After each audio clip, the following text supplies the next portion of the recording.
आधी हकीकत आधा फसाना। हमारी आज की कहानी कुछ लोगों के भरोसे की नींव पर टिकी है। ये कहानी उन आदिवासियों की है जो सदियों से एक ज्योति में विश्वास रखते हैं। गांव वाले कहते हैं कि एक पहाड़ी पर अक्सर एक चमकदार रोशनी दिखाई देती है। वो कोई आम रोशनी नहीं है, बल्कि उसका वास्ता महर्षि वेद व्यास से है। उसका वास्ता ज्ञान की देवी सरस्वती से है। उस ज्योति की कृपा से कोई भी वेद व्यास की तरह प्रकांड विद्वान हो सकता है, लेकिन रोशनी पूरे ब्रह्मांड का ज्ञान दे सकती है। और आज के इंसान में ऋषि मुनियों जैसा सात्विक तप, बल और बुद्धि नहीं है जो उतने ज्ञान को समेट सके। इसलिए तुरंत उसका दिमाग फट जाएगा या वो पागल हो जाएगा।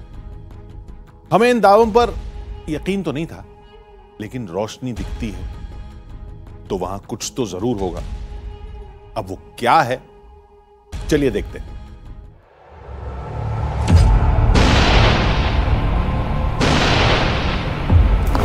जहां अलौकिक रोशनी के होने का दावा है, यह हैरान करने वाला है। वो जो है सिद्ध तपोभूमि है। जहां आज भी राक्षस राज की कहानियां हैं। प्रारंभ से लेकर अभी तक कभी राक्षसों से घिरा रहा, कभी आतंक से घिरा रहा। वहां जिंदगी का मौत से सामना है। मेरा पैर फिसल रहा है, मेरा पैर फिसल रहा है।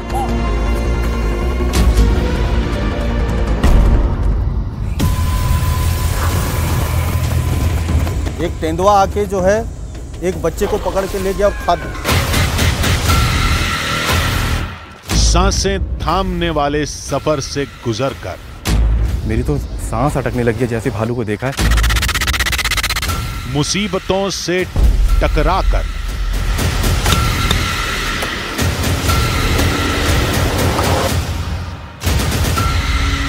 हमने जुनून की हर हद पार की। खतरा कई गुना बढ़ गया है। बेशुमार चुनौतियों का मुकाबला किया।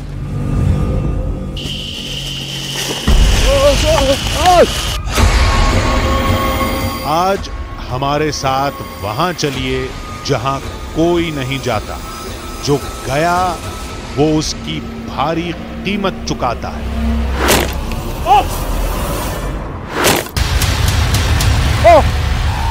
क्योंकि उस पहाड़ी पर छिपा है दिव्य ज्योति का रहस्य।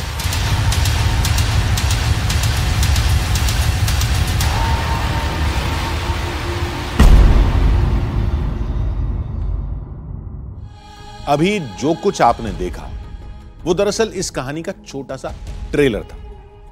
इससे आगे की कहानी और ज्यादा डराने वाली और ज्यादा रहस्यों से भरी है, क्योंकि जिस दिव्य ज्योति की कहानी को सुनकर हमने वो रास्ता चुना था, वो रास्ता आसान नहीं था।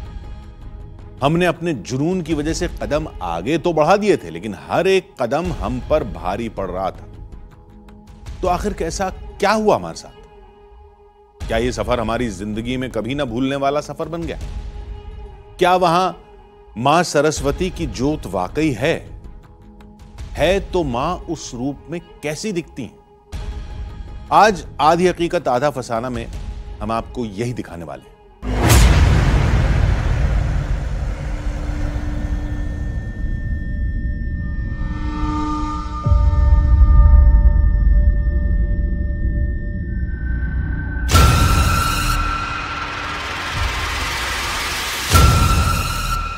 यहां कुदरत एक अलग मायावी रूप में है। जैसे सम्मोहित करती हुई, अपनी ओर खींचती हुई। दिव्य ज्योति की तलाश आज हमें उस सफर पर ले आई है जिस सफर ने आधी हकीकत आधा फसाना की टीम को कभी न भूलने वाले जख्म दिए।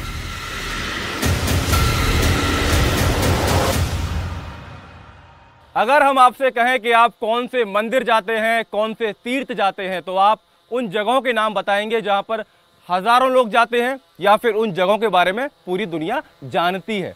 लेकिन इसी धरा पर, इसी भूमि पर, इसी देश में हजारों ऐसी जगह हैं जिनके बारे में ना तो हम जानते हैं और ना ही आप जानते हैं। उन जगहों के बारे में या तो वहाँ के स्थानीय लोग जानते हैं, वहाँ के चमत्कारों के बारे में या तो कोई साधु संत ही जानते हैं। उन्हीं में से एक जगह है छत्तीसगढ़ का कांकेर जिला और कांकेर जिले का बिहावापारा गांव। इस गांव में ये कहा जाता है कि इसी भूमि पर ऋषि वेद व्यास जी ने तपस्या की और सालों तपस्या करने के बाद उनको ऐसी शक्तियां प्राप्त हुई, इतनी विद्या प्राप्त हुई कि उन्होंने आगे चलकर महाभारत को रचा और गणेश जी ने उसे बाकायदा लिखा। और इसी भूमि को लेकर तमाम तरीके के चमत्कारों की बात कही जाती है। कहा जाता है कि यहाँ पर वेद व्यास की पहाड़ी है, जिस पहाड़ी पर इस वक्त हम खड़े हुए हैं और आप ये तस्वीरें देख रहे हैं। कहा जाता है कि इसी पहाड़ी पर रात के समय एक ऐसा चमत्कार होता है जिसे आसपास के गांव वाले टकटकी लगाकर देखते हैं। चमत्कार कुछ ऐसा कि रात के समय एक बड़ी सी ज्वाला उठती है, एक बड़ा सा दीपक मान लीजिए जो किसी पर्वत के ऊपर जोर जोर से जल रहा हो, और वो आग, वो अग्नि, वो दिव्य ज्योति आसपास के गांव वालों को दिखाई देती है।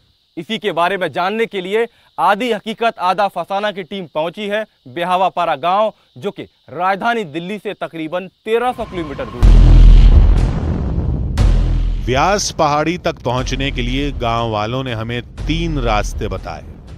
एक छोटा रास्ता, एक लंबा रास्ता और एक महानदी वाला रास्ता। लेकिन गांव वालों ने कहा कि नदी वाला रास्ता सबसे ज्यादा खतरनाक है, इसलिए आधी हकीकत आधा फसाना की टीम ने सबसे पहले शॉर्टकट को चुना। सरस्वत गिरी या फिर कह लीजिए व्यास पहाड़ी, ऊपर जाने का रास्ता बहुत कठिन है। गांव वाले जब ऊपर पूजा करने के लिए जाते हैं तो इन्हीं पत्थरों के बीच में होके जाते हैं। कभी रास्ता बना ही नहीं, और रास्ता बनेगा भी कैसे? मिट्टी कहीं है नहीं, पूरा पहाड़ सिर्फ पत्थरों चट्टानों से बना है। इसी वजह से जो रास्ता है वो बहुत कठिन हो जाता है। तो आप देख ही रहे हैं, हर तरफ पत्थर बिखरे पड़े हैं, और इन्हीं पत्थरों के बीच होकर रास्ता बनाते हुए हमारी टीम भी सरस्वती गिरी पर पहुंचेगी, व्यास पहाड़ी पर पहुंचेगी। पहाड़ का चट्टानी रास्ता किसी भूल भुलैया से कम नहीं था, इसलिए हमने अपने साथ कुछ गांव वालों को ले लिया था।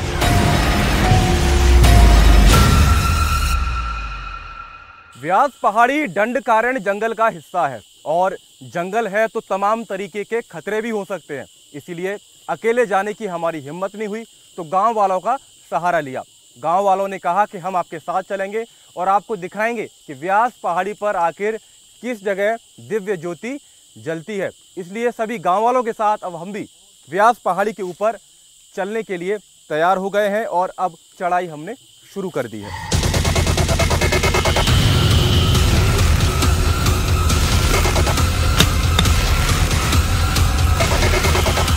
जैसे तैसे आधा रास्ता हमने तय कर लिया।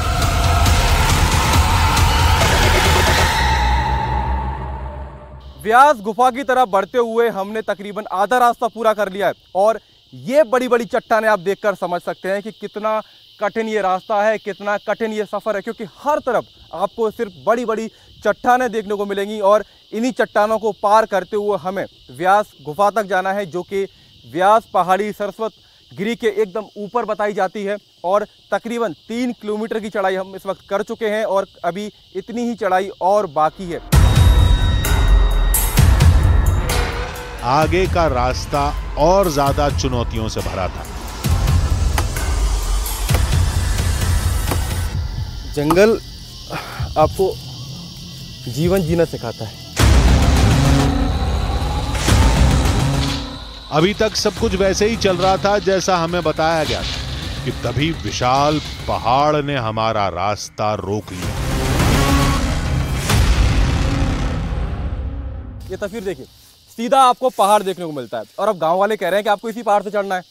हमने तो कभी पहाड़ चढ़ा नहीं, क्या होगा, कैसे जाएंगे आगे? पहाड़ के पहाड़ में रस्सी के सहारा हमको चढ़ना पड़ता है। आप लोग यहाँ से रस्सी के सहारे जाते हैं? हाँ जी, रस्सी के सहारा जाते हैं। हम तो हमारे लिए तो मुश्किल हो जाएगी, हम कैसे जाएंगे? अरे आप भी रस्सी के सहारा चढ़ देना, आपके लिए भी रस्सी का व्यवस्था करेंगे।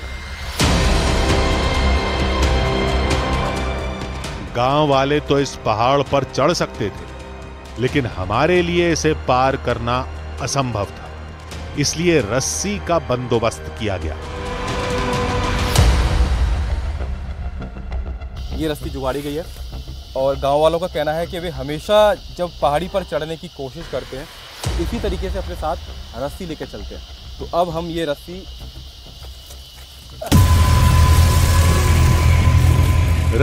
को विशाल चट्टान से बांध दिया गया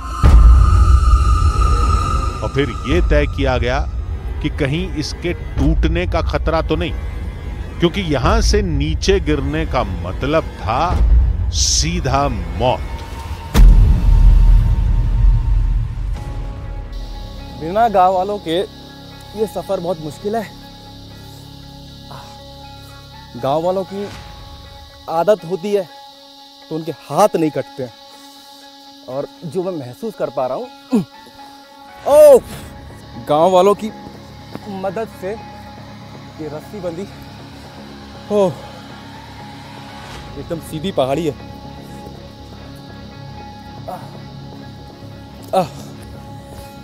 अगर थोड़ा भी पैर फिसला तो मैं नीचे गिर जाऊंगा।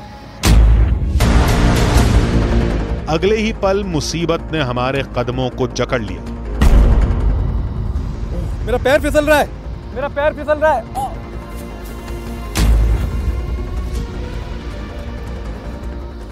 सोचिए, गांव वाले हमेशा इसी रास्ते से पार पड़ते हैं। जैसे तैसे रस्सी के सहारे मुसीबत पार हुई, लेकिन अब हमारी नादानी हम पर भारी पड़ गई, क्योंकि हमारे पास पानी खत्म हो चुका था। प्यास लगी है, पानी खत्म हो गया है और घने जंगल में पानी का कोई स्रोत भी नहीं है। हमें डिहाइड्रेशन का खतरा था,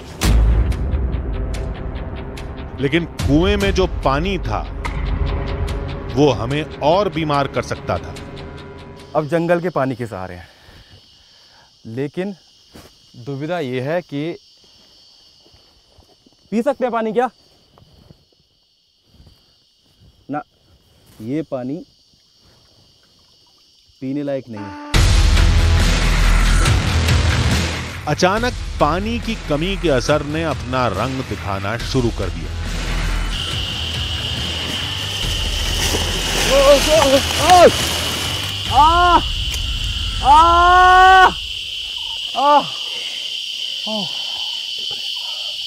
लग गई? ओहो।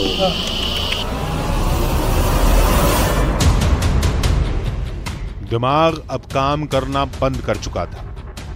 थकान ने पूरे शरीर को निढाल कर दिया था कि तभी हमें लगा कि हमने कोई गलत रास्ता चुन लिया है, क्योंकि हमारे आसपास सिर्फ हमारी टीम थी। हमारे साथ आए गांव वाले न जाने कहां गुम हो गए थे, लेकिन अचानक वो कहां चले गए? कहीं किसी अनहोनी का शिकार तो नहीं हो गए या जानबूझकर भाग गए? हम ये सोच ही रहे थे कि अचानक मौत हमें छू कर निकल गई।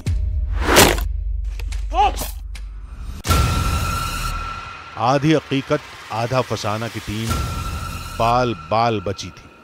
हम पर तीर कौन चला रहा था और क्यों चला रहा था, हमला हो गया है, हमला हो गया।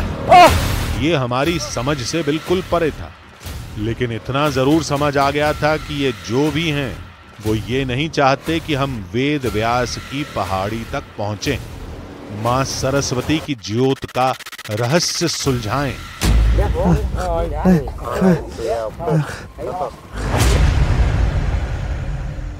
ना हमें उनकी भाषा समझ आ रही थी, ना उन्हें हमारी। हम इशारों के मोहताज थे। एक भी गलत इशारा हमें मौत के मुंह में ढकेल सकता था। हम किसी तरह उन्हें समझाने की कोशिश करते रहे।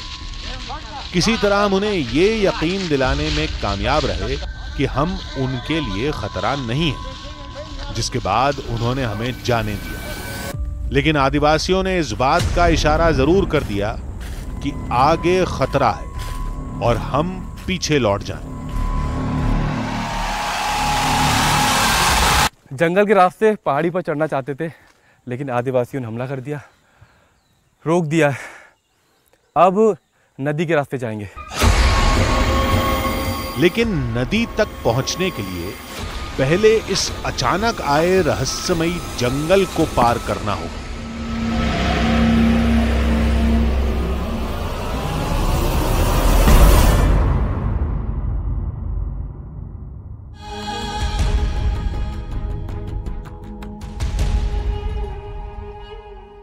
लेकिन आगे का रास्ता पार करना क्या इतना आसान था?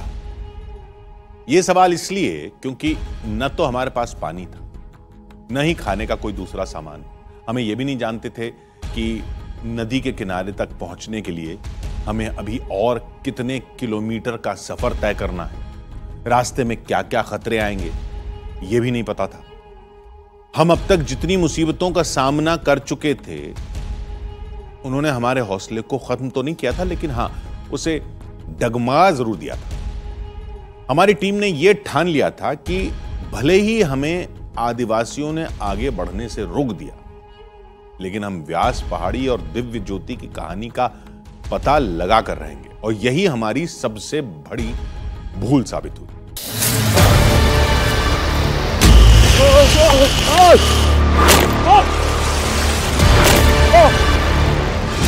इंसान का दिमाग बुरे अनुभवों को जल्दी भूल नहीं पाता, इसलिए जैसे जैसे हम इस बियाबान रास्ते को पार करने की कोशिश कर रहे थे, हमारे साथ हुआ एक एक हादसा, एक एक किस्सा किसी भयानक तस्वीर की तरह गुजरता जा रहा था।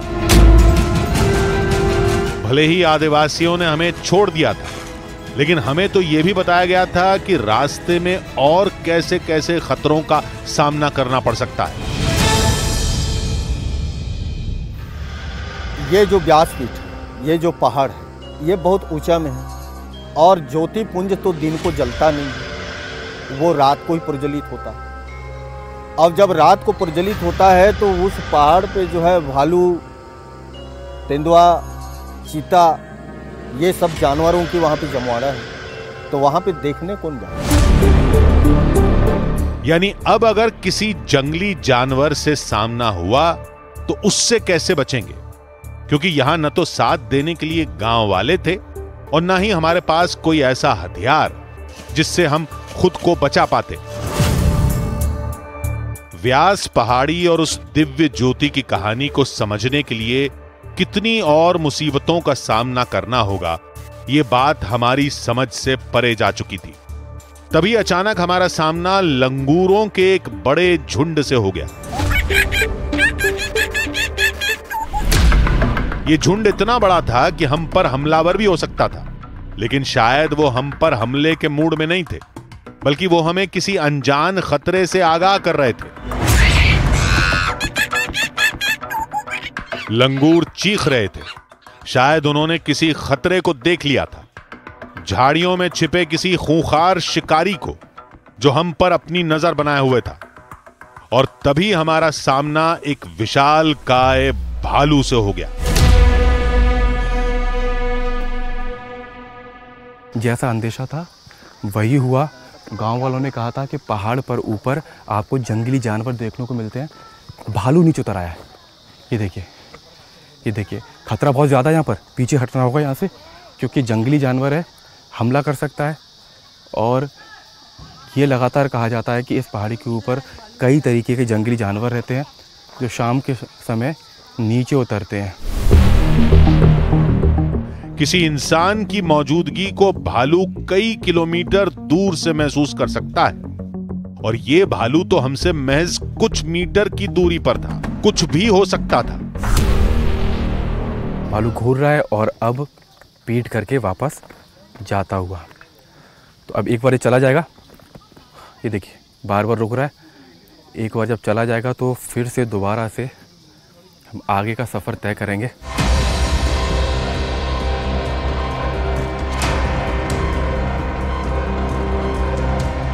इसलिए हम अब जल्द से जल्द नदी वाले रास्ते पर पहुंचना चाहते थे। व्यास पहाड़ी पर जाने के लिए हमने सड़क का रास्ता चुना और सड़क के रास्ते से जब हम जंगल में भीतर घुसे तो हमें आदिवासियों ने रोक दिया। इसके बाद अब हमने फैसला लिया है कि महानदी के बीच से रास्ता बनाते हुए नाव के जरिए व्यास पहाड़ी पर चढ़ाई करेंगे। हमने व्यास पहाड़ी तक जाने के लिए रास्ता जरूर बदला था, लेकिन खतरा जरा भी कम नहीं हुआ था। इस पानी को चीरते हुए हम व्यास पहाड़ी की तरफ आगे बढ़ रहे हैं और आप दूर दूर तक अपनी निगाहें डालेंगे तो आपको दूर दूर तक फिर पानी देखने को मिलेगा। और हमारी मंजिल की तरफ जब हम बढ़ रहे हैं तो हमारे मन में यही है, क्योंकि आम रास्ते से जब आप जाते हैं तो उस रास्ते पर लोग मिलते हैं, खतरा कम होता है। लेकिन क्योंकि ये रास्ता नदी के होते हुए है और नदी से जब आप किसी टापू पर पहुंचते हैं तो वहाँ पर जंगली जानवर भी हो सकते हैं और ऐसे में ये खतरा ज़्यादा है। हालांकि नदी का पानी देखकर हमारे भीतर एक नई ऊर्जा जरूर आ गई थी। ब्याहवा पारा या कांकेर जिले का कोई भी गांव हो, हर तरफ से आपको महानदी एक समुद्र के रूप में दिखाई देती है और कुछ ऐसा विहंगम दृश्य आपको देखने को मिलता है। एक विशाल दृश्य देखने को मिलता है, चारों तरफ पानी और पानी के किनारे पर आपको बड़ी बड़ी ऊंची ऊंची चट्टानें आपको देखने को मिलती हैं और इन्हीं चट्टानों में से एक है व्यास पहाड़ी। महानदी की तेज लहरों में बहती नाव बुरी तरह हिल रही थी। हम मना रहे थे कि बस एक बार किसी तरह ये रास्ता पार हो जाए, क्योंकि अगर नाव पलट गई तो फिर हम न जाने कहां समा जाएंगे। सबसे बड़ी दिक्कत ये, क्योंकि नदी में है, लाइफ जैकेट हमारे पास नहीं है, कुछ भी हो सकता है और ये नदी कई दर्जन फीट गहरी बताई जाती है। ऐसे में जान जाने का भी खतरा है और दूसरी तरफ ये तो पानी है, लेकिन जब पहाड़ पर चढ़ेंगे तो यहाँ खतरा दोगुना हो जाएगा, क्योंकि ये पहाड़ का वो हिस्सा बताया जाता है जहाँ पर आमतौर पर गांव वाले या आसपास के लोग नहीं जाते और जब आसपास के लोग वहाँ पर नहीं जाते तो वहाँ पर जंगली जानवर अपना बसेरा बना लेते हैं। इस लिहाज से इस तरफ से जाने में खतरा कई गुना बढ़ गया है।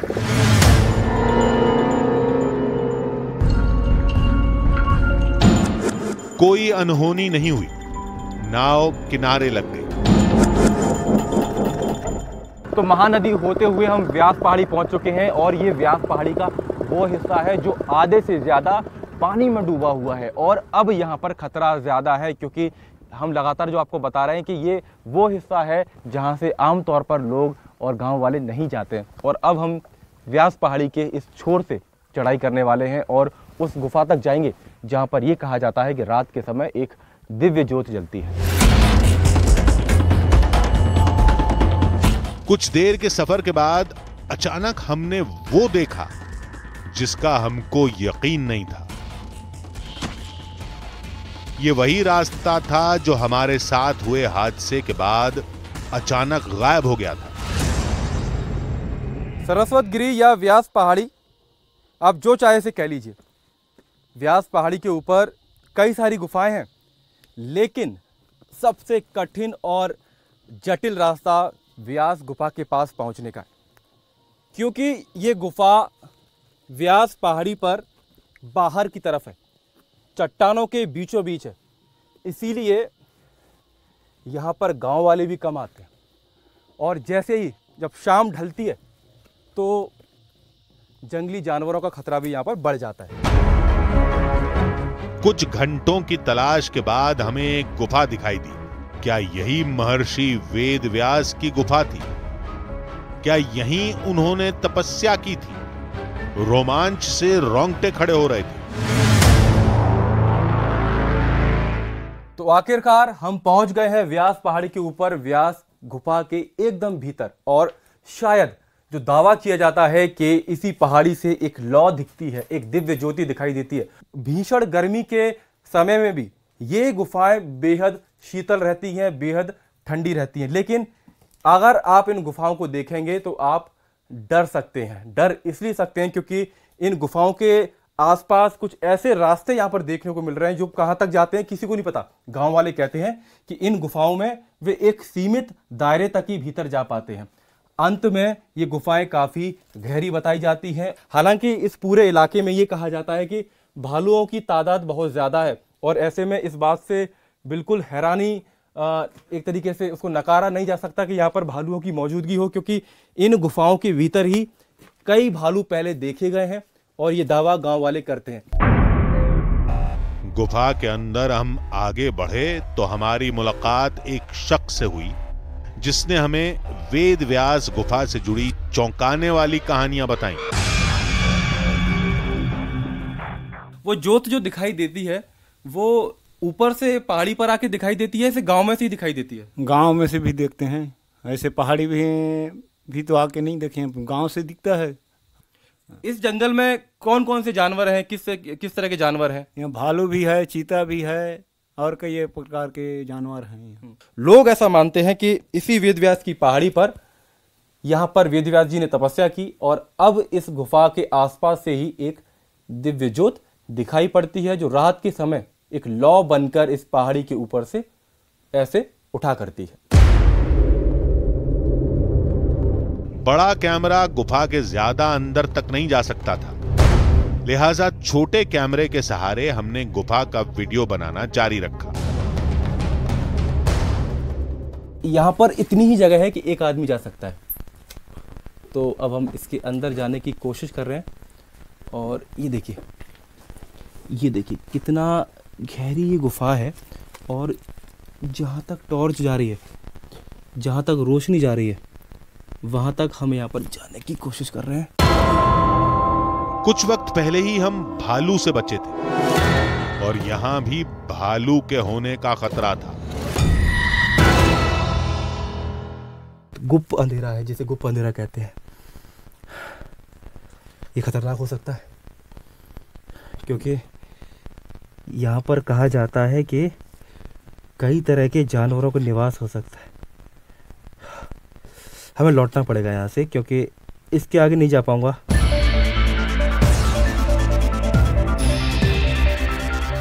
लेकिन अब भी वो कहानी अधूरी थी जिसमें गांव वाले दिव्य ज्योति देखे जाने का दावा करते थे। इसलिए हमने व्यास पहाड़ी पर ही दिव्य ज्योति की कहानी समझना शुरू कर दी। गांव ब्याहवापारा के लोगों का कहना है कि इन्हीं चट्टानों के बीच से एक बड़ी ज्वाला निकलती है। ज्वाला आखिर निकलती कहां से है? किसी भी पत्थर के बीच से निकल सकती है, लेकिन यह पता लगाना बहुत मुश्किल है क्योंकि यहाँ पर सिर्फ और सिर्फ चट्टानें हैं। चट्टानों के सिवा कुछ भी नहीं है। क्या आपस में दो चट्टानों के टकराने से अग्नि उत्पन्न होती है और उसी को लोग ज्वाला मानते हैं, उसी को दिव्य ज्योति मानते हैं? लेकिन मुझे यहाँ पर कुछ भी दिखाई नहीं दे रहा। व्यास पहाड़ी पर दिव्य ज्योति से जुड़ा कोई भी सिरा हमें नहीं मिला, इसलिए हमने एक बार फिर गांव का रुख किया क्योंकि गांव वालों ने रात के वक्त दिव्य ज्योति देखे जाने का दावा किया था। सूर्यास्त हो गया है, शाम हो गई है और जब हमने गांव वालों से बोला कि हमें भी ज्योत देखनी है कि आखिर वो दिव्य ज्योत कहाँ दिखाई देती है, तो गांव वालों ने कहा कि आप भी हमारे साथ चलिए और आपको पहाड़ी के नीचे से खड़े होकर दिखाएंगे कि दिव्य ज्योति आखिर दिखती कैसी है। तो हम भी जा रहे हैं गांव वालों के साथ देखने के लिए आखिर ये कोई चमत्कार है या फिर किसी की पहाड़ के ऊपर कोई शरारत।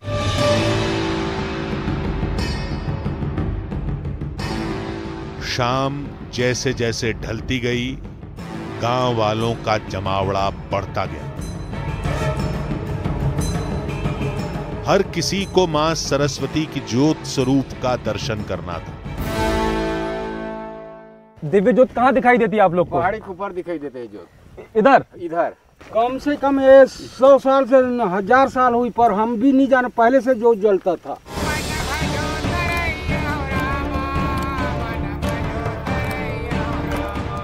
भजन कीर्तन के बीच गांव वाले वो दिव्य रोशनी देखने के लिए बैठ गए।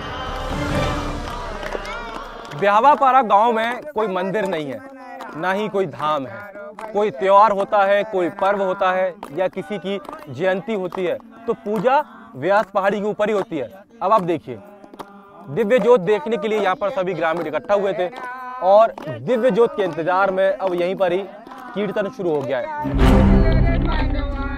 वक्त बीतता जा रहा था, लेकिन उस रोशनी का कहीं अता पता नहीं था जिसका गांव वालों ने दावा किया था। करीब 2 घंटे हो गए, लगातार भजन कीर्तन तो हो रहा है, लेकिन जो दावा किया गया कि दिव्य ज्योति दिखाई पड़ेगी, वैसा अभी तो कुछ प्रतीत यहाँ पर नहीं हो रहा है। बाबा 2 घंटे हो गए, कब दिखाई देगी? हाँ दिखाई देगा, पक्का पक्का दिखाई देगा। और फिर वो हुआ जिसकी कहानियां हमें सुनाई गई थी। ये कैसा चमत्कार है, ये कैसा चमत्कार है। गांव वाले जैसा दावा कर रहे थे, एक वैसी ज्योत अब हमको पहाड़ के ऊपर देखने को मिल रही है, व्यास पहाड़ी के ऊपर देखने को मिल रही है। ये किसकी ज्योत है, आप क्या मानते हैं इसे? सरस्वती वेद व्यास भगवान की जय। एक रोशनी आसमान में चमक रही थी। देखिए, मैं आपको अपने कैमरे दिखाने की कोशिश कर रहा हूं। गांव वाले जिस ज्योत का घंटों से इंतजार कर रहे थे, वो ज्योत सामने है। ऐसा चमत्कार ये गांव वाले ही मानते हैं। मेरा कैमरा उतना वहां तक नहीं पहुंच पा रहा। देखिए, आपको हल्की सी रोशनी इसमें दिखाई पड़ेगी और अब हम पहाड़ी पर जाएंगे और वो ज्योत देखेंगे। अरे आइए, मेरे साथ आइए ना। आप रुके हुए क्यों? रुको भैया, तो कहाँ जा रहे हैं उतना दूर? अरे ज्योत देखनी ऊपर। नहीं रुको, कोई जा नहीं सकते इधर। लेकिन गांव वालों ने आस्था का हवाला देकर हमें आगे बढ़ने से रोक दिया। ज्योत तो दिखानी पड़ेगी, यहीं से देख हम वापस हो सकते हैं। वो किसी की शरारत भी हो सकती है ना। हाँ। आप लोग ऊपर नहीं जाते देखने? नहीं जाते हम लोग देखने, बस यहीं से देख कर वापस हो जाते हैं। तो हम भी नहीं जाएंगे ऊपर? नहीं, हम दिखाएंगे अपने दर्शकों को, क्योंकि सच जानवरों भी हैं। नहीं, सच सामने लाना जरूरी है। नहीं भाई, यहीं देख करके आप लोग जा सकते हो। आप लोग की परंपरा है क्या ऊपर? परंपरा से हम लोग यहीं से वापस हो जाते हैं, वहाँ पर जा नहीं सकते। देवी देवता का स्थल है यहाँ पर। अब जो कुछ हमारे सामने था वो गांव वालों की आस्था से जुड़ा था, इसलिए हमने भी उनकी आस्था को कोई नया रंग देने की कोशिश नहीं की। जो कुछ हुआ वो आपके सामने हुआ, जो रह गया वो भी आपके सामने है। अब फैसला आपके हाथ में है।